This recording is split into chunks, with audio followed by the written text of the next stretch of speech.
Hey guys, আসসালামু আলাইকুম। Sadia blog থেকে আমি সাদিয়া ওয়েলকাম করছি আপনাদের সবাইকে। আশা করি যে যেখান থেকে আমার এই ভিডিওটি দেখছেন আপনারা সবাই ভালো আছেন। আলহামদুলিল্লাহ, আমি আমার পরিবারের সবাই অনেক ভালো আছি। অন্যান্য সময়তে আমি সকাল থেকে ব্লগটা স্টার্ট করি, কিন্তু আজকের ব্লগটা স্টার্ট করেছি বিকাল থেকে। কিছুদিন আগে এই যে গাছগুলো লাগিয়েছিলাম, তো এই গাছগুলোতে নতুন করে পাতা হয়েছে, তো ভাবলাম আপনাদের সাথে একটু শেয়ার করি। আর যেহেতু বাগানের ভিডিও আমি প্রত্যেকটা ব্লগে শেয়ার করি, এই জন্য আজকের ভিডিওটা একটু শেয়ার করে দিলাম। আর আজকে সন্ধ্যায় আমার একজন প্রিয় গেস্ট আসবে, তো গেস্টটা কে আর কার জন্য আমি এত আয়োজন করছি সেসব জানতে হলে আমার পুরো ভিডিওটা দেখতে হবে। আর গাইস, তোমাদের কাছে তো আমার অনুরোধ রইল না টেনে পুরো ভিডিওটা দেখার। এই তো এখানে আমি নুডলস রান্না করছি পুরো সাদামাটা ভাবে। ঘরে কিছু সামান্য জিনিস ছিল, তো সেগুলো দিয়েই আজকে নুডলসটা রান্না করছি। সবজিগুলো সিদ্ধ হতে থাক, ততক্ষণে আমি স্যান্ডউইচ বানাবো। তার জন্য 2টা ডিম গ্রেট করে নিচ্ছি, আর এর সাথে আমি অ্যাড করে নিচ্ছি গাজর কুচি, শসা কুচি, কাঁচামরিচ আর পেঁয়াজটা আমি একটু হোয়াইট ভিনেগার দিয়ে ভিজিয়ে রেখেছিলাম। তার সাথে দিয়ে দিয়েছি গোলমরিচ, স্বাদমতো লবণ আর একটু চিনি, আর এর সাথে মিক্সড করেছি মেয়োনিজ।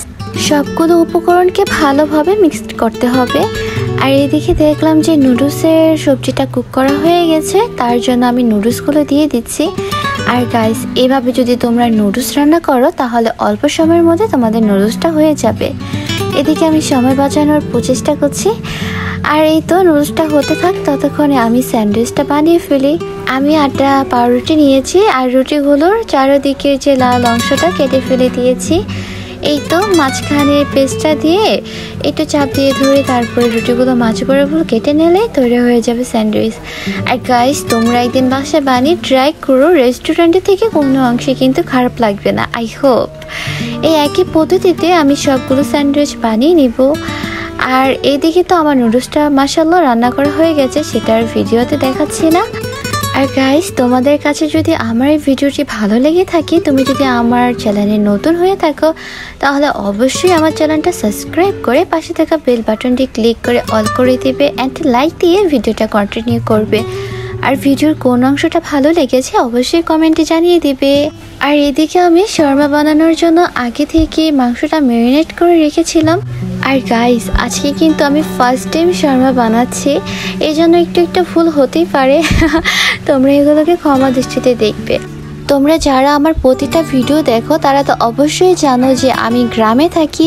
আর গ্রামে আমি যেখানে থাকি আমার বাড়ির চারিদিকে রাস্তা রয়েছে, তো বিভিন্ন রকমের শব্দের সম্মুখীন হতে হয়। ভয়েস দেওয়ার সময় হয় মুরগি ডাকাডাকি করে, নয়তো হাঁস ডাকাডাকি করে, বিভিন্ন রকমের শব্দ ডিস্টার্ব হয়, তো সেগুলোকেও তোমরা একটু ক্ষমা দৃষ্টিতে দেখবে প্লিজ।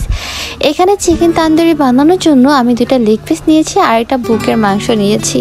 চিকেন তান্দুরি বানানোর জন্য মাংসগুলোকে আমি 1 ঘন্টা আগে ম্যারিনেট করে রেখে দিয়েছিলাম। তো তারপরে আমি এগুলোকে ফার্স্ট টাইমে একটু হাই হিটে কুক করে নিতে হবে, তারপরে লো হিটে কুক করে নেবেন, তাহলে এটা উপরে থেকে ক্রিস্পি আর ভিতর থেকে জুসি হবে।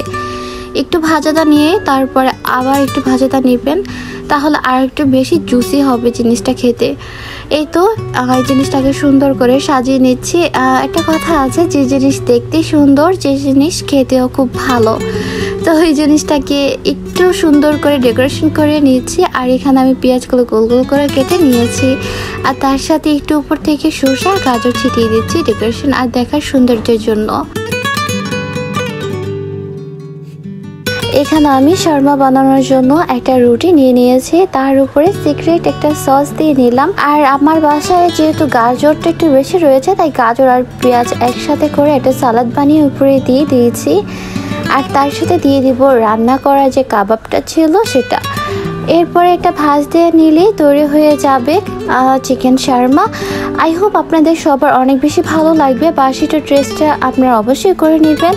আর শর্মাটাকে আমি মাছ বরাবর কেটে নিচ্ছি। আর এটা ডেকোরেশন করার জন্য তেমন কিছুই করতে হবে না, মাছ বরাবর কেটে সুন্দর করে সাজিয়ে নিলে তৈরি হয়ে যাবে। আর এই তো স্যান্ডউইচ বানিয়ে নিয়েছিলাম আমি, সেটাও সুন্দর করে সাজিয়ে নিয়েছি। আর এদিকে তো আমার সবকিছু গোছানো গাছানো হয়ে গেছে। আর নুডলস গুলোকেও আমি সুন্দর করে ডেকোরেশন করে নিয়েছি। আর গাইস, তোমাদেরকে যে বলেছিলাম আমার দুজন গেস্ট আসবে, সেটা হচ্ছে আমার উকিল বাবা আর তার মা। আর গাইস, আমার দাদিটা কিন্তু অনেক বেশি সুইট, মাশাআল্লাহ।